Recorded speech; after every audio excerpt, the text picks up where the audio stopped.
Good morning, everybody. Another day and another press release from Southern Cross.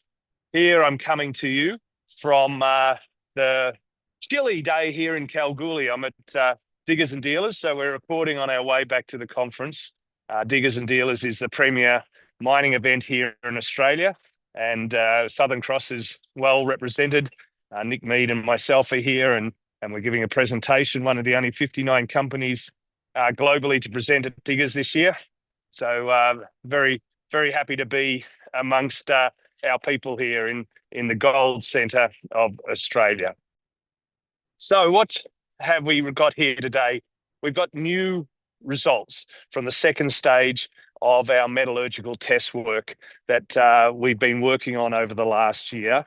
There's some results that I'll talk to in a bit more detail, but to have a bit of a context of where we've come from.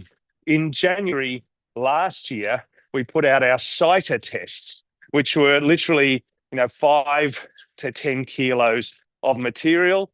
And that CITA or initial testing showed that we had a potential flow sheet that looked quite favorable. It showed that we had free gold for the first time in the deposit, plus 80% free or native gold, so not refractory. And it also showed that we had gravity recoverable gold as a consequence, and then we produced a single or bulk flotation to recover the antimony and the rest of the gold, and the grades of antimony and the recovery of gold and antimony were very good. So that was the first lot of results, but we had some optimization work to do. We wanted to optimize more gold into gravity, and we also wanted to demonstrate to ourselves that we could separate the pyrite and arsenopyrite, which contains the arsenic, from the concentrate. And we thought we could do that, but we weren't quite sure without fully testing it. So that's what we went and did, and that's what we've come up with, very positive results. So this second round of testing is the second stage, and we're dealing with about 140 kilos or something like that of material. So a lot more different tests that we've done, and a lot more de-risking as a consequence for the project. Now, what we've found is that we're getting very good recoveries of gold, around mid 90% recoveries of gold through gravity and flotation. But importantly was that we found that we were able to bring the arsenic in the antimony and gold concentrate down to very, very, very acceptable levels between 0.1 and 0.2. Global maximum today is about 0.6%. So we've got potentially a very marketable product, i.e. that will be in great demand when we get to producing this concentrate and putting it on the market.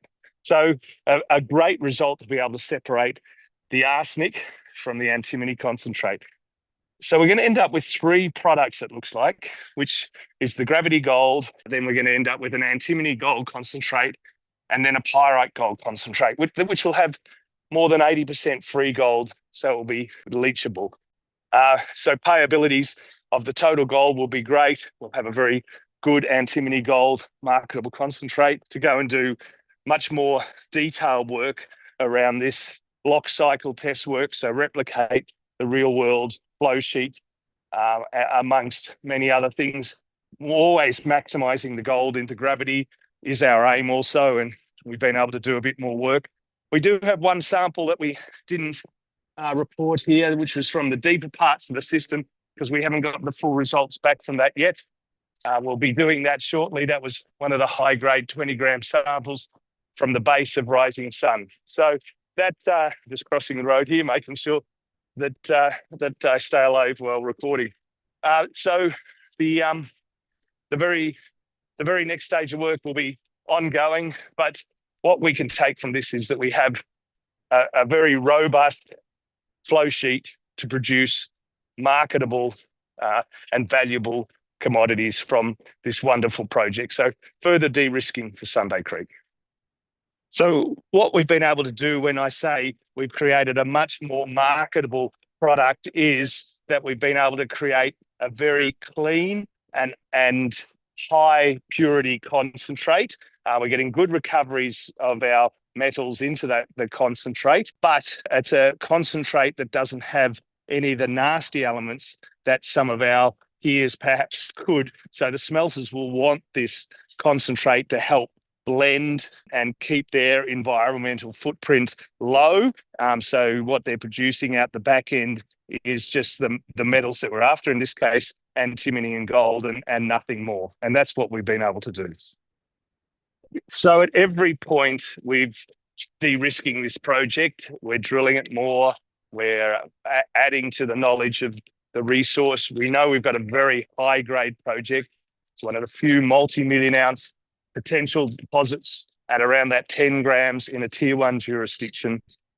Having the great metallurgy that we know that is now associated with this project just helps continue to de-risk it continuously. So that's just another key tick for this project as we go forward with all the work that we're doing. So this is a great announcement. It de-risks the project even further, really adds to the commercial potential for this project. And it's wonderful to be able to tell this story from the home of gold mining, probably globally, here in Kalgoorlie. Here we have the Goldfields Arts Centre behind us. We just walked through past the School of Mines. We walked from Hannon Street, where we started, where Paddy Hannon, who was the famous Irishman who made the discoveries many years ago in the 1890s. So it is a wonderful place to be, and to be telling all the interested investor base around this new news. A perfect timing. So while I'm here with Nick Mead, our Manager Corporate Development at Diggers and Dealers, we have our rigs still spinning. We've got 9 rigs on the ground.